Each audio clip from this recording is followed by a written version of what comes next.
The Worst Witch, Chapter 9 by Jill Murphy. The school was completely deserted when Mildred arrived, once more at the heavy iron gates. She hurried up the spiral staircase to her room and unpacked her bag so that no one would know she had tried to run away. Just as she was making her way to the door with the box in her arms, the door opened and Miss Hardbroom appeared. "Would you kindly tell me what you are doing, Mildred?" she asked frostily.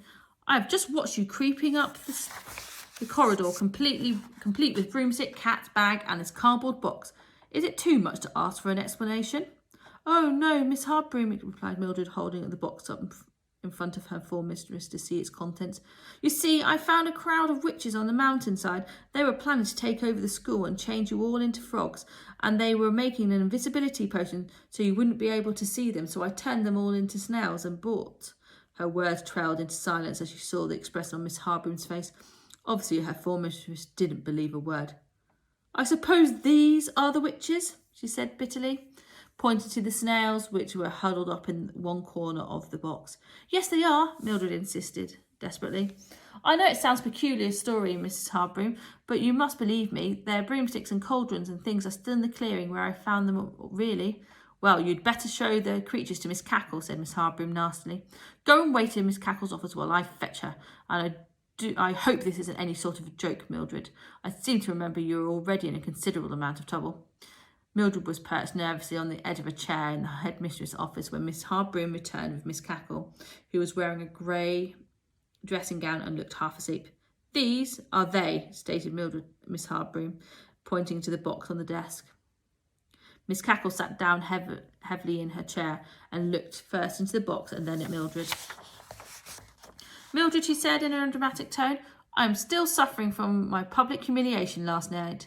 Because of you, the reputation of this school now lies in mud, and yet you expect me to believe an incredible story like this." "But it's true," cried Mildred. "I can even describe one of them to you. One was tall and thin with thick grey hair, and there was another one who just looked like you, Miss Cackle, if you excuse me being personal. She had green horn-rimmed glasses." "Wait a moment," said Miss Cackle, pushing her own glasses onto her nose. "Did you say she had horn-rimmed glasses and looked like me?" "Yes, Miss Cackle," replied Mildred, blushing. "Green ones. I'm sorry if you thought I was being rude." No, child, it isn't that," said Miss Cackle, peering into the box again. Then she turned to Miss Hardbroom. "Do you know, I think the girl might be right after all. The person whom she described sounds exactly like my wicked sister Agatha, who's always been extremely jealous of my position at the academy." Miss Cackle stared over her glasses at the snails. Well, Agatha," she chuckled. "So we meet again. I wonder which of these beauties you are. What shall we do with them, Miss Hardbroom?" "I suggest we change them back into their natural form again." "But we can't," cried Miss Cackle in dismay. "There are 20 of them." Miss Hardbroom looked faintly amused.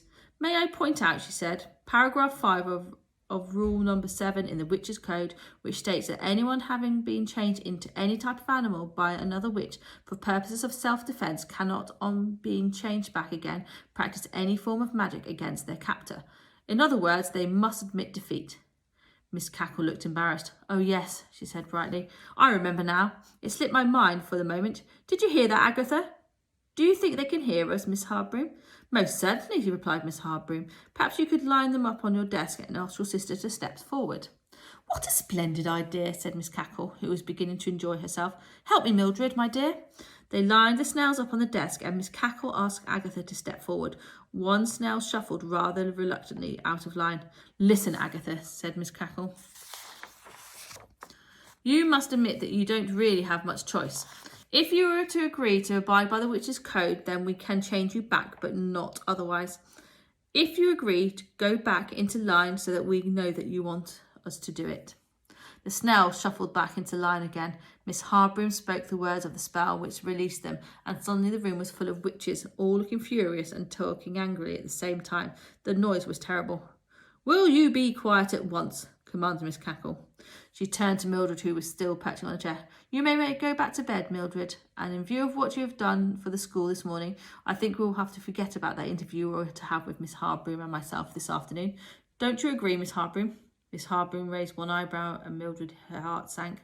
"Before I agree, Miss Cackle, if you'll forgive me," she said, "I would just like to ask Mildred what she was doing wandering about on the mountain when she should have been in bed." I was out for a walk, Miss Hardbroom," replied Mildred.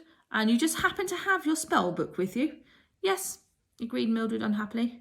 Such devotion to the school, Miss Harbroom, smiling at the most unpleasant way. Take your spell book with you wherever you go. I expect you were also singing the school song as you rambled along, weren't you, my dear? Mildred looked at the floor. She could feel all the other witches staring at her. I think we must let the child go to bed, said Miss Cackle. Run along now, Mildred.